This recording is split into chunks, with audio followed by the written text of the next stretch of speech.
Thank you very much indeed, Katrina, and it's been a very good evening to you, Sir Donald, and a very warm welcome to the Lincoln International Business School. It's only and to everybody who's joining us, our students and to colleagues.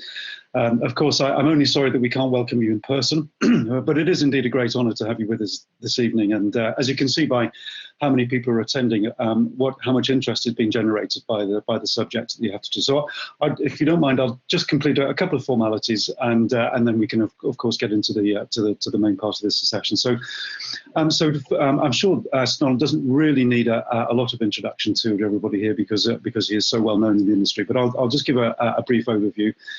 So Donald is currently chairman of the board for the Sage Group and for Tide Holdings, which is a fast-growing fintech business. He's also chair of a Chance to Shine, a charity which helps children through cricket. So Donald will obviously share a love of that particular sport. He's former chairman of the London Stock Exchange and the Royal Mail, Smiths Group, and the London Metal Exchange. And he has wide experience of business gained on the boards of a number of listed companies, in particular in the financial sector, from his experience as chairman and chief executive of both BZW Investment Management Limited and also AXA Investment Managers. In 1994, Sir Donald was awarded an OBE, and in 2004 was awarded a CBE for services to the financial services industry. In January 2019, he was knighted for services to both business and charity. But of course, particularly relevant to this evening, Sir Donald has recently conducted the independent review into the quality and effectiveness in audit. The results of this review were published in December 2019, and these findings and recommendations are what he's going to obviously discuss with us tonight. So, Sir Donald, again, it's a great pleasure to have you with us, and I shall now hand over to you to give us the main presentation this evening. Donald? Well, thank you, Dr. Marsh, and thank you, Katrina, for organising this. I look forward very much to speaking to you. As you say, it is now 11 months since I published my report into the quality and effectiveness of audit, and I'm glad to have this opportunity to enlarge on its conclusions and share with you the thinking that lies behind the report. Now, let me begin by sharing a little of my background and how I come to be writing this report in the first place. I began with a degree in maths and then did research in economics at the University of Edinburgh. As you will know, economics there, echoing the roots of the Scottish Enlightenment, was called political economy and was grounded in an understanding of the behaviour of individuals and society. I was, however, trapped into an econometric age where the desire to fit human behaviour into mathematical models largely ignored the often heroic assumptions needed to explain the outcomes. So I left to begin a career in investment management, where the motives and behaviours of boards and corporate executives were at least as important as the economic trends and forecasts in portfolio decision-making. At one level, the success I experienced came from the ability to construct portfolios to minimise unwanted risks mathematically, what became today's index or tracker funds. But at another, it was the ability to understand what I did not understand, the behavior of many entrepreneurs whose corporate behavior fell far below the standards that even in the 1970s was expected of public company management. This led to an involvement with the National Association of Pension Funds and an increasing interest in what is today described as corporate governance.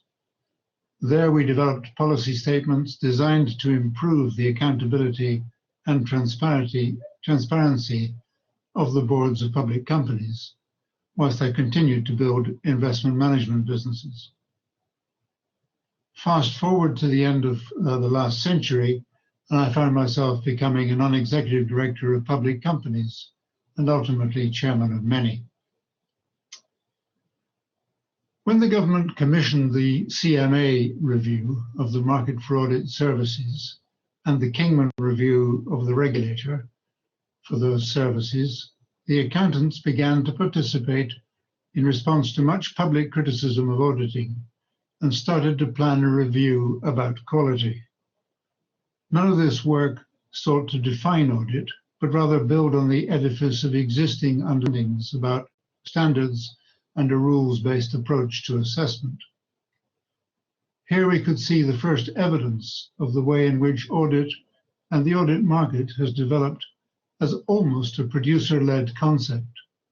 And now the accountants through the ICAW were seeking to embed this further by examining the issue of quality. Quite boldly, the government saw the risk and asked me, as someone who has been both an investor and a director, to examine the issues and make recommendations. It was odd that these three examinations by the CMA, Kingman, and me were being conducted in what I considered to be the reverse order.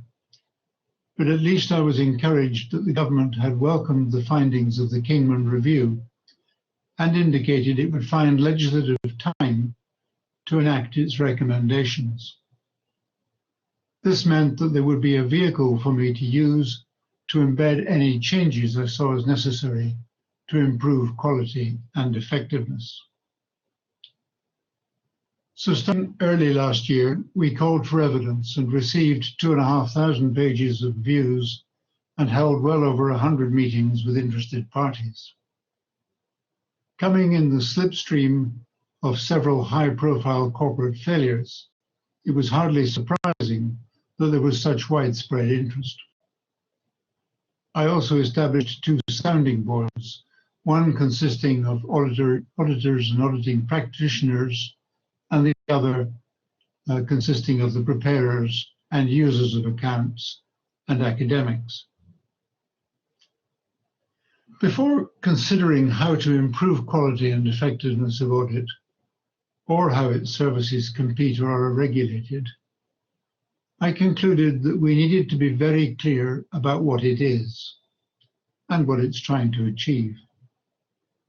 I reviewed many definitions developed over the last 100 years or so and concluded that we needed one statement around which everyone could unite. I see audit as a service responding to the public interest, informing users of the audit reports in as unconstrained a way as possible, and thereby, and this became the statement of purpose, helping to establish and maintain deserved confidence in a company, in its directors, and in the information for which they have a responsibility to report, including the financial statements.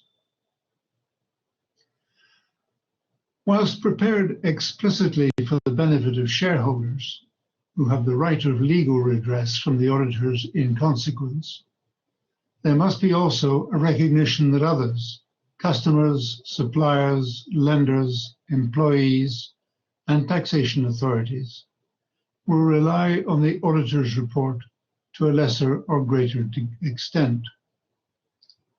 I have sought, therefore, to extend the imperative to inform to include informing these groups.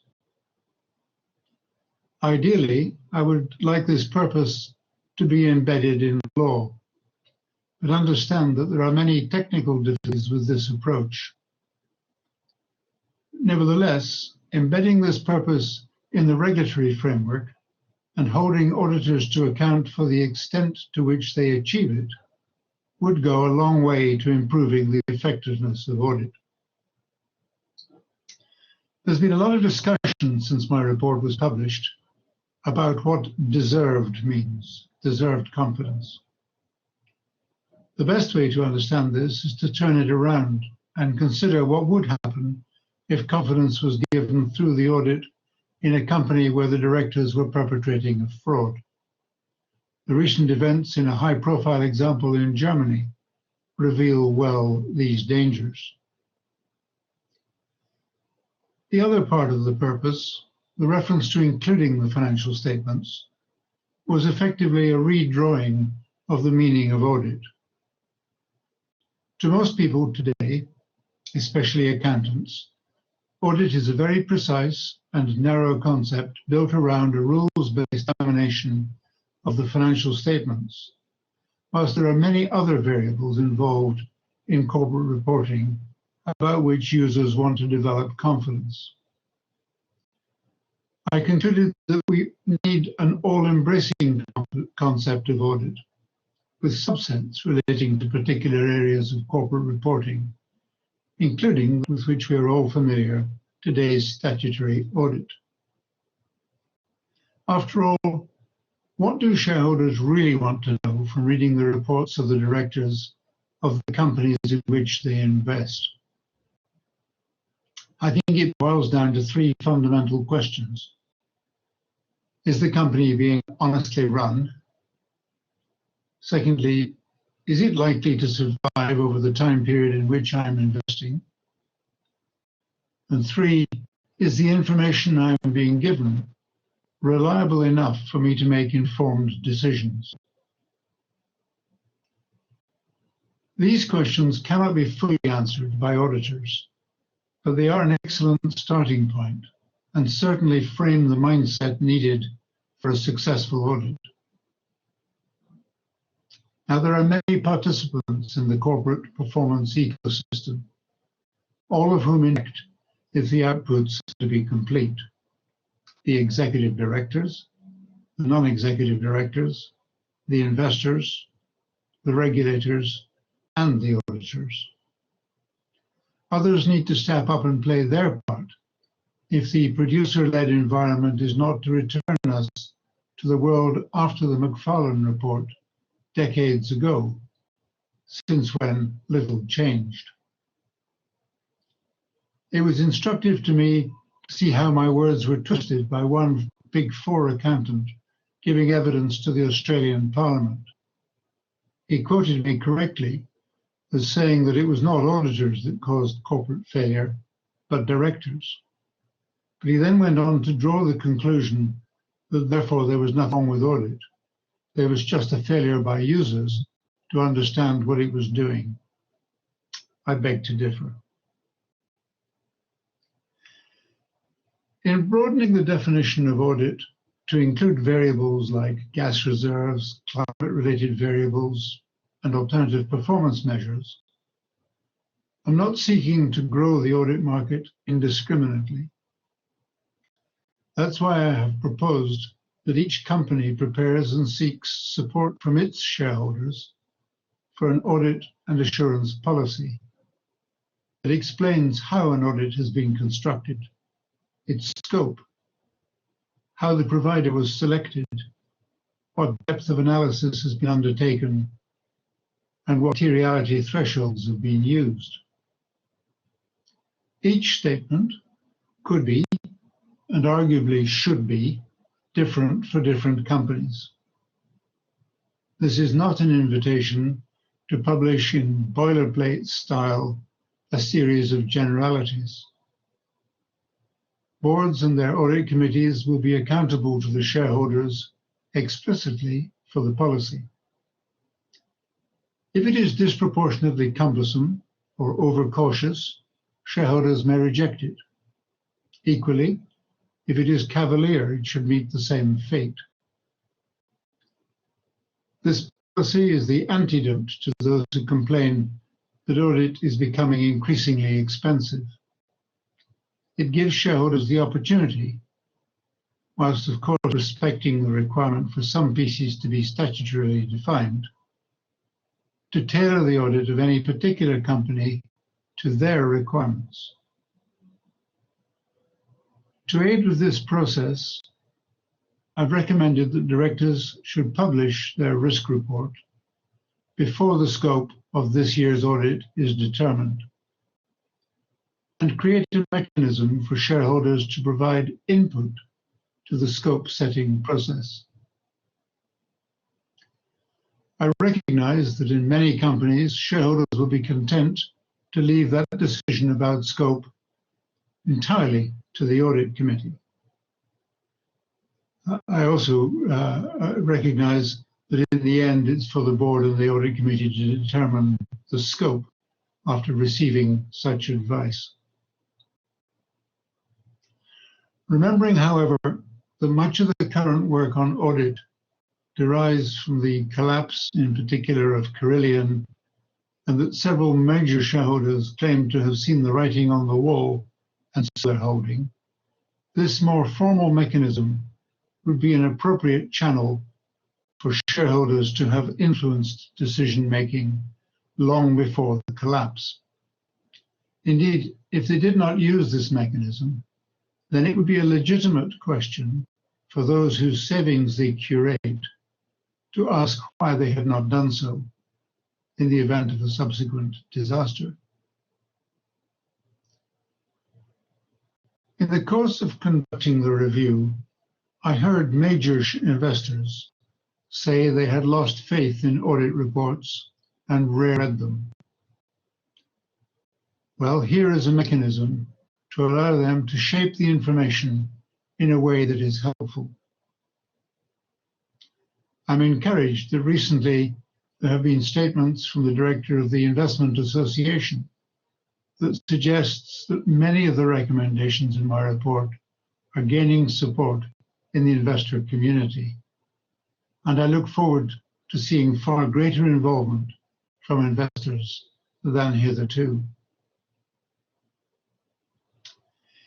In passing, I encountered considerable frustration with IFRS amongst many investors. And since auditing is set against the background of IFRS, there was some spillover in the resulting criticisms. I'm afraid, however, that critiquing IFRS was well beyond the scope of my review. It was not difficult to land on the concept of inform, but I recognize that informing needs to be done to professional standards. I heard a lot about the audit profession in the course of my review, and it was a little time until I realized that there is, in fact, no such profession. What there is an accountancy profession, and accountants, with a little extra training, are sent to audit. But auditing today, and definitely in my extended definition tomorrow, is not the same as accountancy.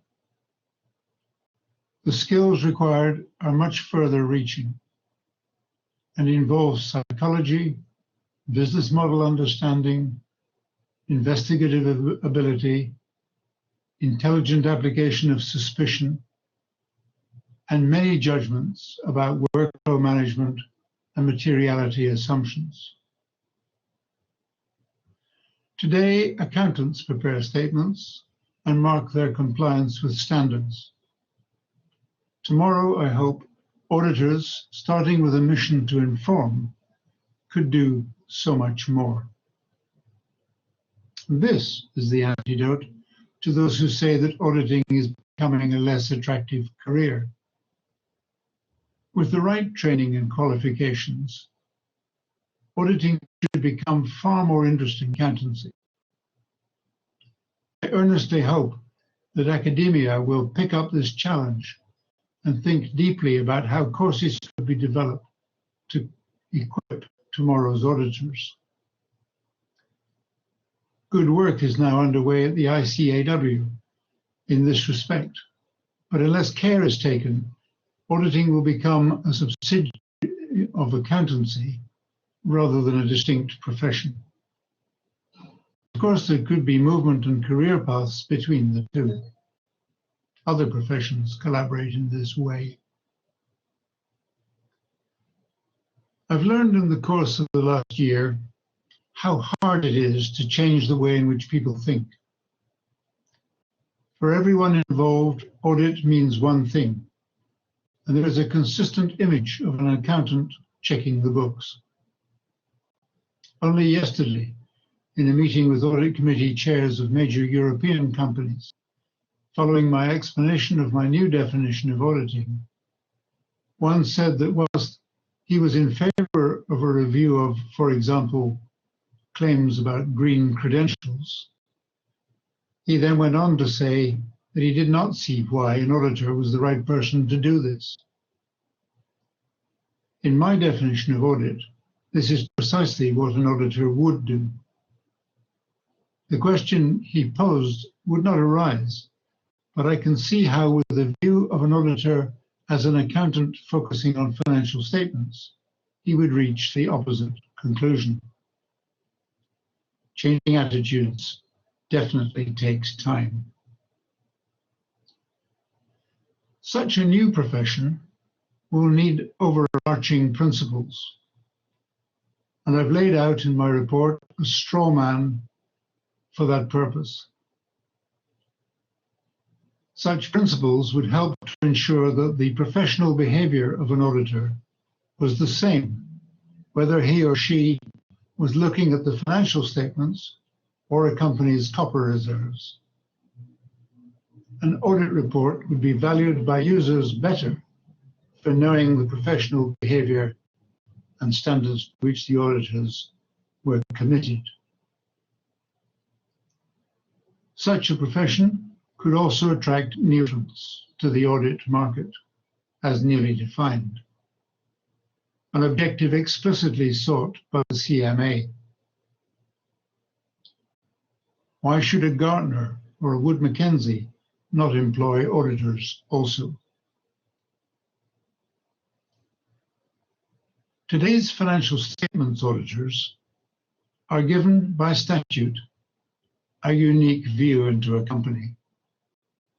They have privileged access, and in the course of their inquiry, see many of the behaviors and connections that are sometimes hard for senior management and certainly boards to see clearly. It should be part of the professional duty of a new audit profession to call out when they see dissonance between what management and boards understand and what auditors observe.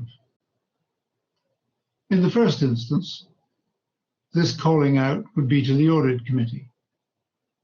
But if they found a perverse reaction to the information from the board, then they should be free to call out the dissonance to the shareholders also.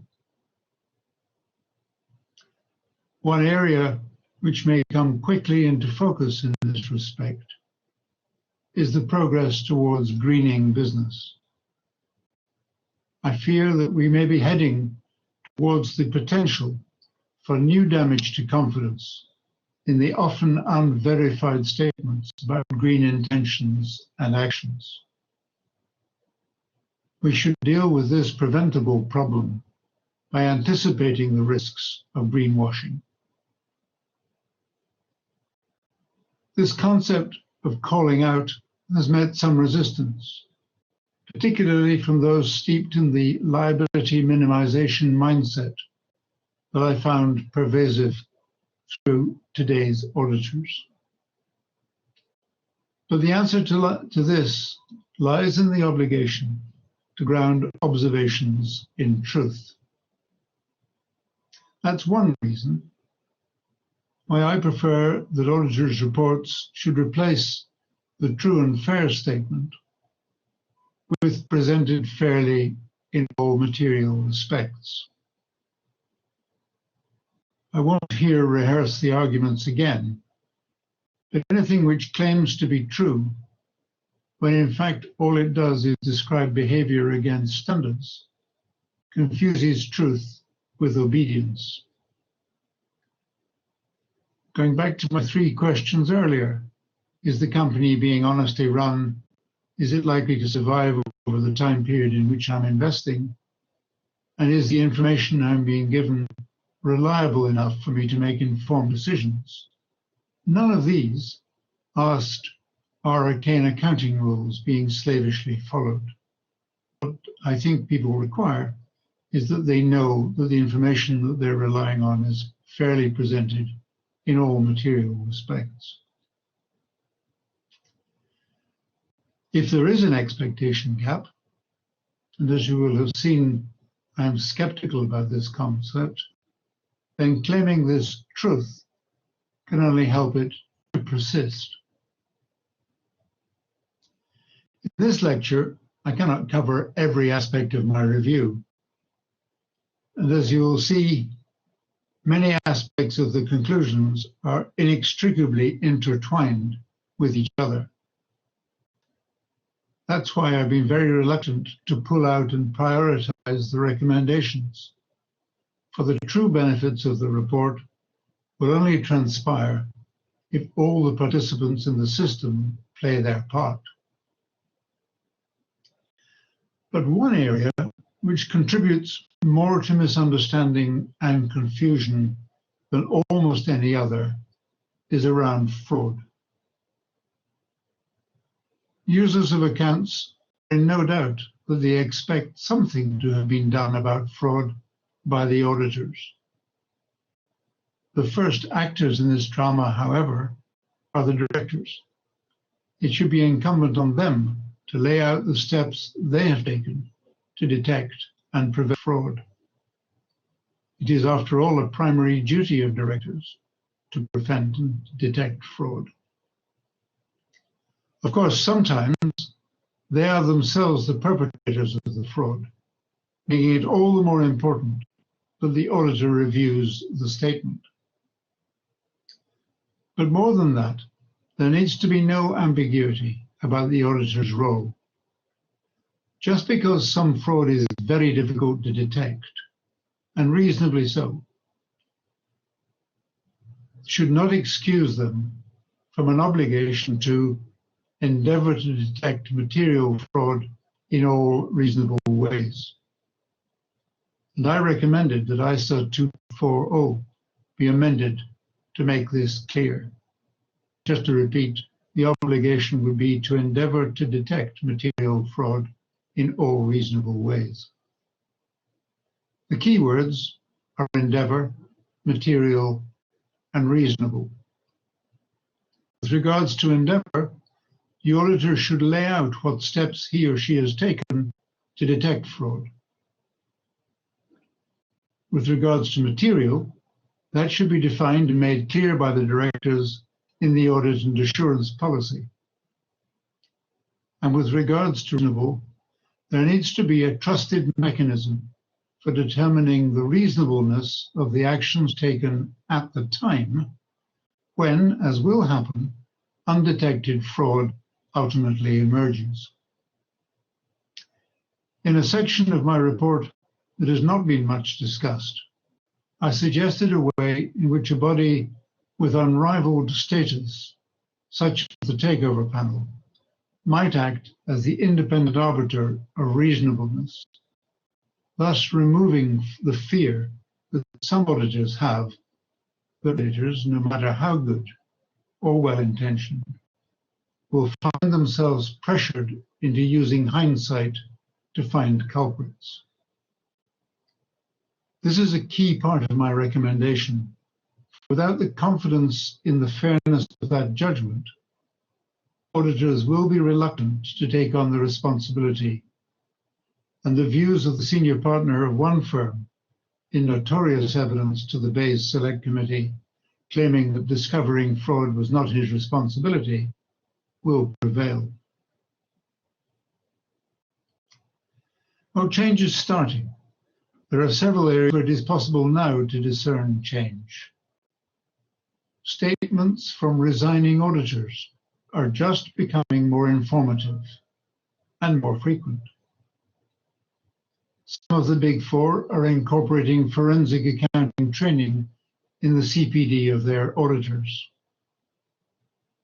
Investors are asking for greater assurance over the calculation of alternative performance measures and KPIs where they affect remuneration. The first audit and assurance report has been published by a London-listed company, and I have seen evidence of the use of technology to analyze 100% of all revenue transactions, rather than just a sample. And the government is committed to the publication of a consultation document, incorporating its proposals for the way forward. It is undeniably frustrating that over 300 days have passed since I published, and 650 days in the case of Sir John Kingman. Warm words are all very well. Action is needed now. I completely understand the effect of the pandemic, and that has been to make legislative timetable more complex. I know that under its new leadership, the FRC has been preparing the ground to implement many of the recommendations. It can't be long before the Bayes Select Committee picks up cudgels again. One recommendation that seems likely to be adopted is the replacement of the going concern statement and the viability statement with a resilience statement. This will be in 3 parts: short, medium, and longer term.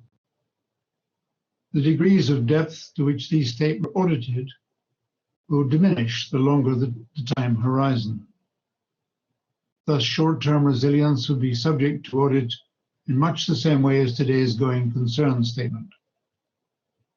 Medium-term resilience will be assured to the extent that the audit and assurance policy outlines. And for the long-term resilience, the directors will be free to explain the extent to which any assurance is obtained. I believe that this concept of long-term resilience will become of increasing importance as technological change accelerates and the consequences of societal decisions around climate change take effect. It may also help to focus minds on black swan events. After all, most companies did not have pandemic risk on their horizon. An area of considerable controversy has been the interactions between dividends and distributable reserves. There are claims that IFRS and the English law are incompatible and that a resolution is required. This felt to me like the meeting of the immovable object and the irresistible force, and I sought to go round the issue to deal with its substance rather than develop a legal argument. There is a practical problem. Many companies cannot calculate their distributable reserves accurately as a consequence of poor historic record keeping and of acquisitions where records were imperfect. Rather than force the publication and audit of all companies' distributable reserves, I created a mechanism for the directors to state that any proposed dividends were comfortably covered by distributable reserves. But if they could not make such a statement, then they had to disclose their distributable reserves and have them audited. In this way, the law would be respected, but the cost of unnecessarily proving out surplus distributable reserves, even if possible, would be avoided. The alternative to an effective and vigorous process is an inevitable slide towards the creation of a prudential regulator for the corporate sector. This is a dangerous moment for shareholder capitalism, and the lack of involvement of the investing institutions has been worrying. As I say, I've created mechanisms for more interaction with the shareholders. The opportunity to influence the scope of the audit, the approval of an audit and assurance policy, and the opportunity to ask direct questions to the auditors at AGMs. It's important that shareholders play their part. I received pushback from some directors to say that if the shareholders cannot be bothered to interact, then why should companies incur extra expense to provide them with more effective audits and opportunities to engage? I fear this misses the point, that it matters to all directors that shareholder capitalism works. The alternative is a much more corporatist state involvement. We have seen already that there's an evolution underway as to whom boards are responsible, and the development of Section 172 reporting, the report of the US Business Roundtable, and increasing pressure to front-run government policy in areas such as diversity and climate change are changing the accountability of boards. I've responded to this by proposing the introduction of a public interest statement, which will allow each board in its own way and in its own language to share what it sees as its responsibility to the public interest. I anticipate that there will be very different responses from Professor John Kay's on one hand, that the business of business is business, through those who see responding to societal pressure as being in their self-interest, to those for whom business gives them the chance to exercise their own views of society. In this area, one size definitely does not fit all. The public interest statement would be read by the auditors, and they would be obliged to state the extent to which the audit has yielded sufficient evidence of consistency between this statement and the annual report and accounts taken as a whole. I believe that this work would play an important part in clarifying the role of business in society. One other conclusion of my report supports this direction of travel. It should be clear for whom the audit is being conducted. The shareholders, by introducing an obligation through the proposed principles of corporate auditing that auditors act in the public interest and have regard to the users of the report beyond solely those of shareholders, will help to see greater clarity in this role. There are many other recommendations around whistleblowing, including supplier payment performance, the formalization of an assurance budget. I suspect the quantum, if properly counted, may come as a surprise to many companies. Creating continuity between audit reports, the introduction of the concept of decision useful information, the possible inclusion of original material in audit reports, the use of external signals in assessing companies and their risks, and many others. It may be worth taking a moment, however, to pause on one area of recommendation: transparency. I believe that a significant opportunity to develop audit over the last 30 years has foundered on anxieties about liability held by the auditing firms. A fear of entering a field of subjective judgment causing increased liability has made the firms very conservative. Within their narrow definition of audit, most audits are well conducted and companies and shareholders are well served. But the consequence of poor audits are disproportionately felt, however, across all of corporate Britain. For those who read to the end of the report, you will be familiar with a little poem that I published. It went like this: we have audited the balance sheet, and here is our report. The cash is overstated, the cashier being short.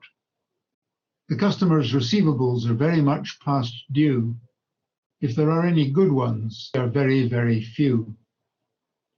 The inventories are out of date and practically junk, and the method of their pricing is very largely bunk. According to our figures, the enterprise is wrecked. But, subject to these comments, the balance sheet's correct. It was written in the 1930s. The desire to pronounce that correctness, for which the auditors are unlikely to be sued, lies at the heart of the conservatism and the lack of progress in evolving audit for the 21st century. Is this fear justified? But we simply do not know. We do not know what the profitability of audit is. It is being confused by other revenue streams in the accounting firms. And I think everyone would accept the market for audit services is imperfect, with few realistic choices for those commissioning the audit, and therefore opaque pricing. We all need transparency and clarity. The work of the FRC in splitting audit into separate arrangements is an excellent first step. Great care needs to be taken, however, about definitions and where the boundaries of audit and other services are drawn. It is a positive step to understanding the economics of audit. Only then can we judge the ability of the industry to withstand legal claims. At the same time, the captive insurance arrangements also require to be transparent. One recommendation made in my report is also needed, and that is transparency over the remuneration of the partners or senior statutory auditors. This part of my report has been quietly forgotten in most of the many meetings I've held since, both with users and with auditors, and is almost never referenced. I wonder why. But without that information, it will be impossible to judge the true profitability of audit. If auditors are to seek relief from liability through redefinition or inaction, then they simply must be transparent about the economics of the activity.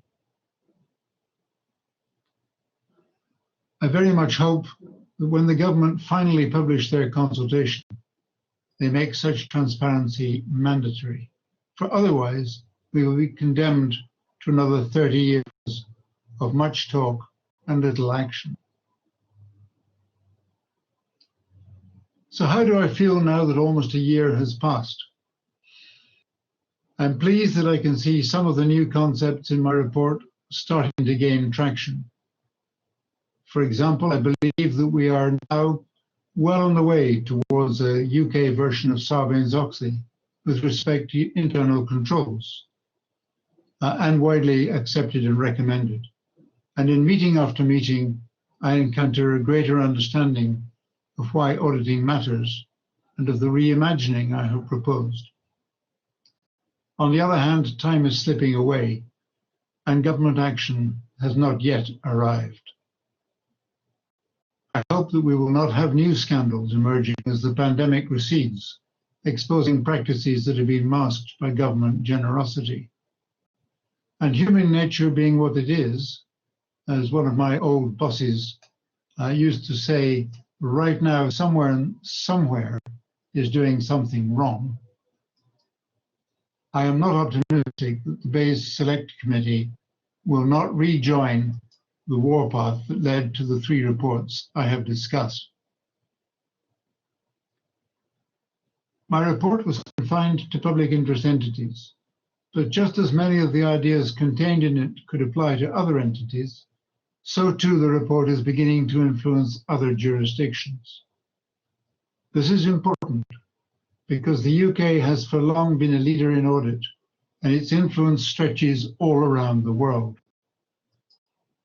The opportunity to maintain that leadership must not be lost, and the chance needs to be grasped to lead in developing the education and professional principles that can buttress that leadership.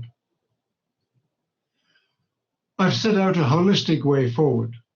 It wants all the actors to play their part if Britain is to continue to lead the way in audit, and high levels of deserved confidence in companies, their directors, and the information they have the responsibility to report are to flourish. Thank you very much.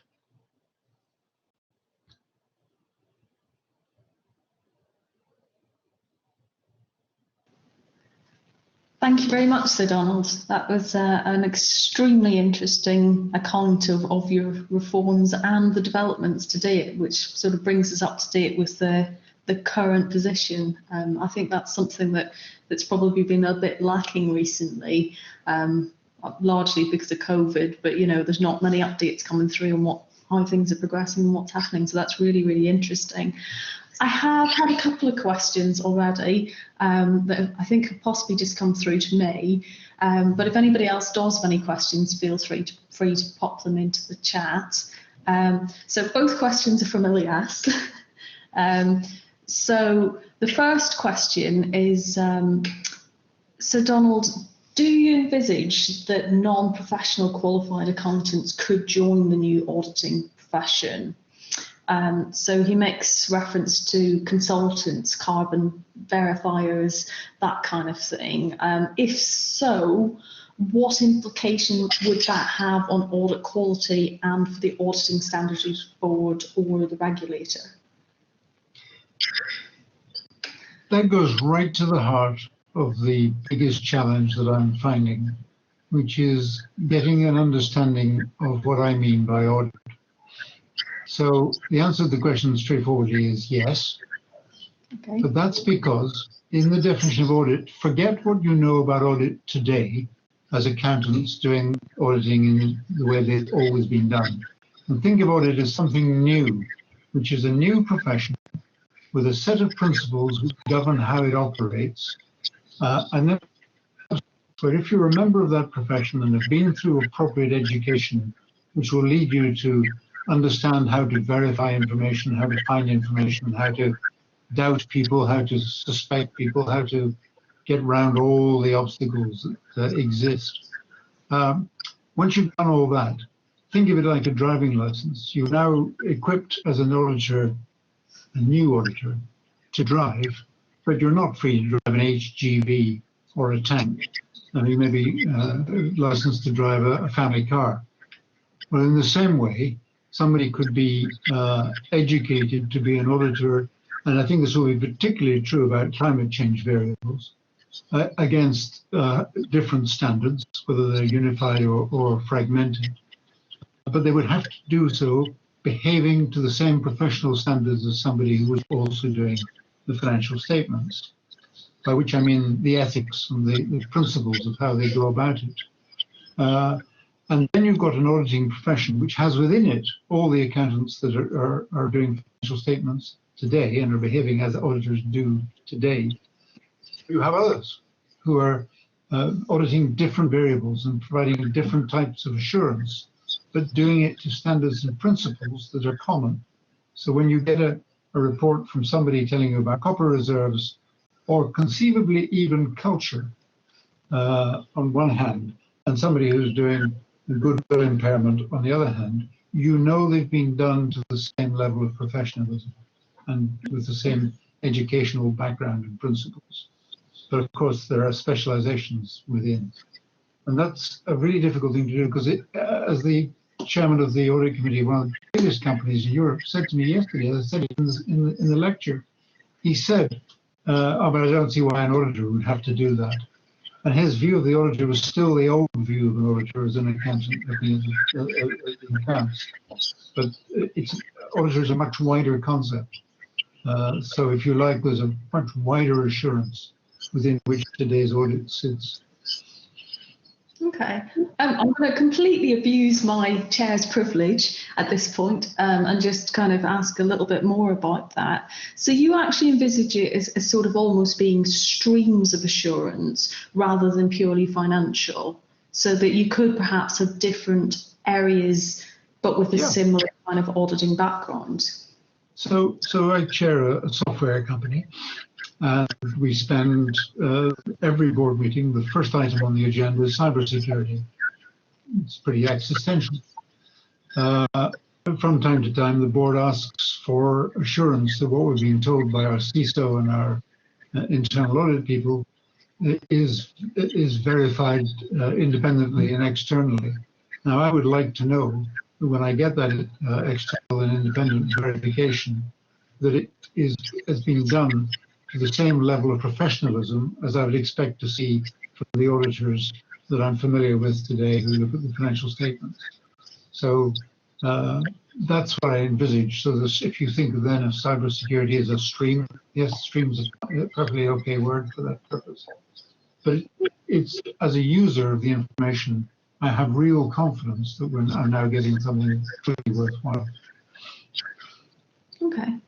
And there's another question that was also from Elias. So Donald, the government is contemplating a proposal to break up audit firms and restrict the kind of access to audit only. How do you think this can serve your proposal for the audit firm to be able to provide enhanced audit and assurance services? So, first of all, let me just say that the breaking up or otherwise the economic organization of audit firms was not part of my remit and had been dealt with in the CMA report.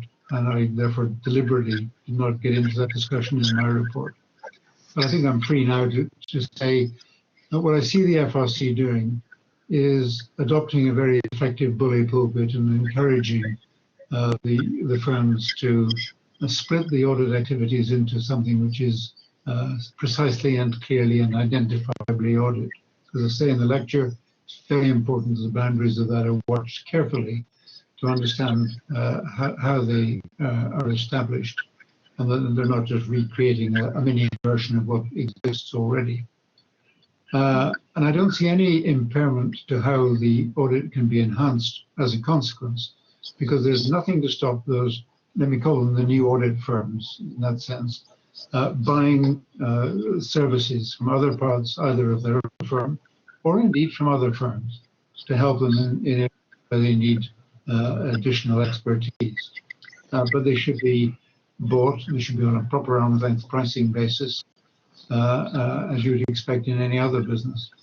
And then we would begin to know what the reality is about the profitability of audit. I mean, there is a very dangerous path that we're traveling, which is that if one of the big four audit firms for some reason was to fail, we almost certainly would have no choice left for most major firms, because one way or the other, one of the other remaining three, or two of the other remaining three firms will be conflicted, and you'll be left with almost no choice as to auditor. That's a dangerous place to get to, because then the calls for some sort of national audit office or some alternative structure will come very quickly. So I think it's really important that we understand the economics of the industry better, that it's more clearly identified, and when it buys in consultancy and other specialist services, that's done in a transparent way. Okay, thank you. I've got quite a few questions have now started coming in. So I've got a question from Nathan that I think is really, really interesting. In the past 9 months, a lot has changed as a result of COVID. Do you think you would have changed any of the recommendations in your report if you'd known that would be the case? I assume he's referring to the fact that everything's moved online and the kind of... Yeah, I don't think so. But what I do think is it's reinforced some of the things that I said.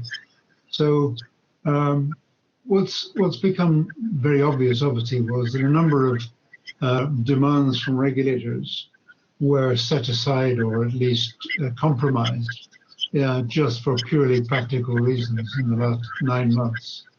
Not always with negative consequences. And that's, I think, allowed people to start thinking a bit more about how much do they want, and is everything that's audited necessary to be audited. You could make an argument that in a very good company, very, very well run, in which the shareholders have all got complete confidence, then perhaps the audit is too expensive and over elaborate and too demanding. And in a way, that's what the response of the regulators has been to some of the information flows that they previously needed. If that's the case, then I hope one of the consequences of the recommendation that people become more engaged is they'll think much more about proportionality. I think it was very interesting that when we were doing the consultation, we asked what aspects of audit would you give up today, because there was always a cry saying that the reports are getting too long, there's too much information, and so on. But actually, when asked the direct question, we got almost nothing back from anybody saying that they wouldn't do what's being done today. And that might have changed as a consequence of the last 9 months. And if we ask the same question today, I wonder if we might get a more nuanced and more proportionate answer. But we'll see. Yeah, okay, thank you. I've got a question here for Alicia, and she's quite interestingly doing a dissertation reviewing responses that you got to the expectation gap. And she's asked, do you think auditors exaggerate the expectation gap? And what do you think would help reduce that? Okay, the very simple answer to the question is yes, I do think it's exaggerated. I think it's also very convenient. The idea that it's not our fault, it's the stupid users who don't understand what we're doing. So it has really not served audit well. And actually, it's probably contributed in some way to the groundswell of irritation which led to all these reviews. One of the things I wrote in the report somewhere, or I think it might have been in a speech, was that the antidote is doing audit better. And I had a meeting with the, I think they're called the Audit Quality Forum or something in the US. And I got this wonderful question back from the US. We read your speech, what do you mean by better? Which was rather depressing, because you'd think that the challenge would come back to the auditors to see how they could improve their audit. So everything I've done in this report is to try and make the audit a more effective piece of work. But in doing so, I've called out the fact that it will only be better if the directors and the investors and everybody else involved plays their part in making it better. It's not only the auditor's fault, but I don't think the auditors are well served by continuing to harp on an expectations gap. And in fact, in the report, I laid out all the other gaps that we found in submissions and in historic documents. There's education gaps and understanding gaps and so on and so on and so on. Instead of focusing on those gaps, why don't we focus on the baseline and improve the quality of the audit? And I've suggested a whole raft of ways in which I think that could happen, including getting the FRC to define what they mean very explicitly by a high quality audit and celebrating the good audits. I don't want anyone to go away thinking I think audit is broken or terrible. It's not. Most of it is very, very well done. And we should celebrate the good audits and call out examples all the time to try and encourage those who are not so good to improve. Okay. Quite a practical question. One of the key advantages for graduates who take a job in audit is that they get broad experience and can work in lots of other roles after their training contract. And I mean, that's certainly my experience. My peers very rarely still work in audit because it's quite a tough profession. You know, you spend a lot of time going to different client sites. It's quite time consuming. Do you think your proposed reforms will change that? So I think this is specifically for graduates thinking about going into audit. Is that something that they would want to do? One of the criticisms of audit that you hear a lot is that it's very backward looking and focuses on historic data and things that have already happened. I think that's a misunderstanding. Auditing contracts in force or goodwill impairment and so on all involves thinking about the future as well. But if you take the structure of my recommendations, I think that understanding the business model and understanding how profit is made in companies, understanding the dynamics of the business better, and therefore being able to add value through the audit will make the auditing profession a more interesting one to be part of. And I don't think that just because audit might be put into separate boxes or you have a unique auditing qualification, so that stops you in any way having mobility either into, if you're a financial statements auditor, into the other part of the Big Four firm that you're part of, or if you're Wood Mackenzie into examining oil reserves. Part of the business in a different way. So I think actually it opens up opportunities for the future. And if you're going to have to start thinking about how did the directors respond to the questions about long-term resilience, of course you can't audit the answer because none of us know what the future is going to hold. But you can start to give assurance that the processes the directors have been through to think through the long-term resilience of their company have been intelligent, genuinely reflected in what they say, and so on. And if you're doing that, then you're making audit a much more interesting job. And so just as at one end of the audit profession, you're having a lot of the grunt work being taken away by machinery and technology, so you would be adding at the other end much more lively discussion and much more interesting discussion about the future. Okay, great. So Donald, you mentioned that IFRS is not helping transparency and perhaps introduces more estimates and judgment than management opportunity to influence results. but you said it's outside your remit to challenge. Who should be picking that concern? Oh, anyone who wishes to. And it's not the investors are clearly not happy with IFRS. A lot of directors, I find, are also frustrated when the stock exchange has to account for listing fees. The IFRS demands that the listing fees are spread over the life of the listing. The fact is that those listing fees have arrived, they've been paid in cash and they're non-refundable. That sounds to me like a sale. And to then spread that revenue across an uncertain number of years, which you've got no information about at all, is a very odd way of telling people what the revenue of the exchange is. And ironically, you could even say the smart thing to do would be get everybody to delist, because then you'll be able to write back all the spread revenue, and you could enhance your short-term profitability. That's perverse and daft. And it's just a tiny example of the sort of thing that really frustrates people. But I think it's for those who use accounts to be a voice that's strong in that area. And I'm not an expert on IFRS. Okay. I think we've got 3 more questions. Are you okay to answer them? Are we I'm okay delighted to, yes, if you're happy. Yes, great. If audit should be more well defined in terms of the profession of the qualification, should the same bar be applied to those who are leading finance departments, particularly in PIs? I'm so sorry, you broke up in the middle of the question. Sorry, if audit should be a more well-defined profession or qualification, should the same bar be applied to those who are leading finance departments, particularly in PIs? I think there's a really interesting debate coming around the qualification of directors. I'm quite nervous of this debate, and I think it requires a whole study in itself. But today, finance directors and those running finance departments are very closely scrutinized and held to account by their board.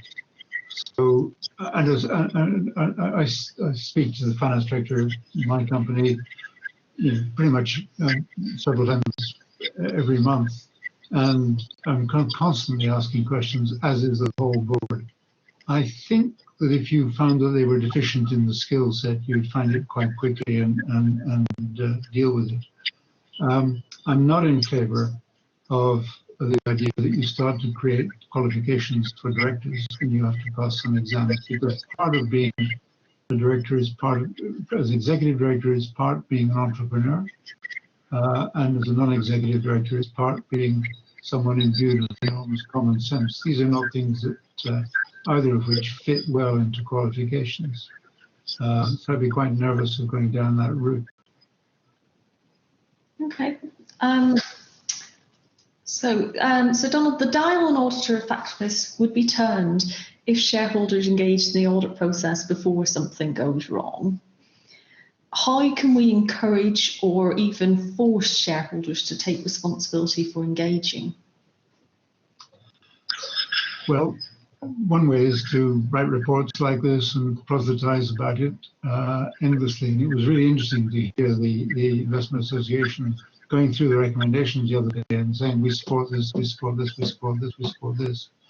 The good ones are picking up their cudgels and are starting to ask for some of these things to happen, and are a bit frustrated that the government hasn't created the framework yet for that.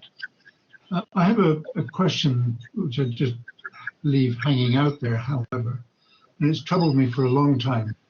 And that is, if you're, and we know from Professor Kay's report, there is a fundamental agency problem in the whole investment process. Almost everybody's agent for somebody else, and you can build a lot of them into the chain. But if you are the investment manager, and I used to be one, and you're looking after somebody else's money, and you don't know much about the company you have just invested that money in, isn't that a breach of some sort of fiduciary duty?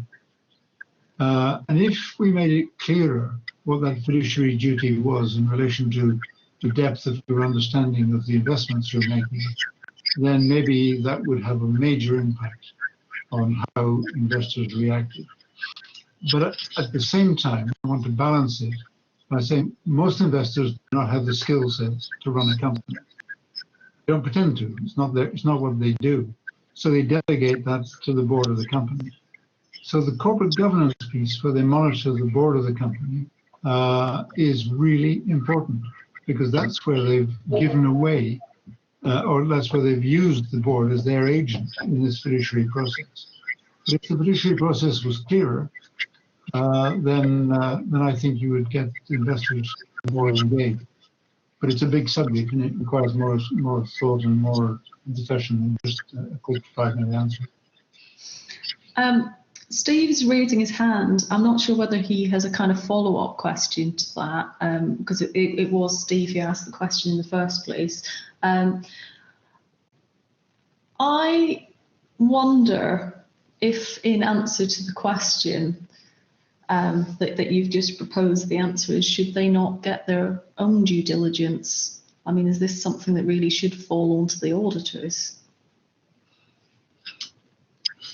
But how would you do that practically? If you're BlackRock and you own equity in, I don't know what, 5,000 companies, could you really imagine them commissioning 5,000 pieces of unique due diligence? No, but then perhaps that's their problem, not the auditors. Well, I think it's our problem. I don't think it's just their problem. And of course, that's one of the reasons why we have auditors, to try to find an effective route for them to get the information they need. Yeah, okay. I mean, okay, well, let's move on to Oliver's question. Many of your recommendations and other recommendations are around improving information to shareholders, but many large shareholders are commercial entities like asset management firms, investment companies, or pension funds. These firms are subject to audit, often by the same firms. Do you think the situation of the lack of individual shareholders will impact the effectiveness of reforms aimed to improve transparency of the audit to shareholders? Was the question greater involvement of individual shareholders? So do you think the situation of the lack of individual shareholders impact on the effectiveness of the reforms? Yes, it does. And I think it's well worth going back and reading John Kay's review, because there is something still not effective in this chain. You've got an employee who saves in a pension fund, the trustees become the agent. The trustees then delegate the investment to, actually the choice of an investment manager, to somebody else who becomes their agent. They then choose somebody else who becomes the agent. That person then might well invest in another fund, the board of which becomes another agent. That fund invests in the company and it uses the directors as their agent. And you've got a very complex agency problem in here. And obviously, the more that the old structure of the shareholder being directly related to the company, the better the accountability will be. But putting all of that genie back in the bottle, I think, is probably beyond everybody on this call. Okay, brilliant. I don't think we've got any more questions. We've so I've got some thanks there coming through as well.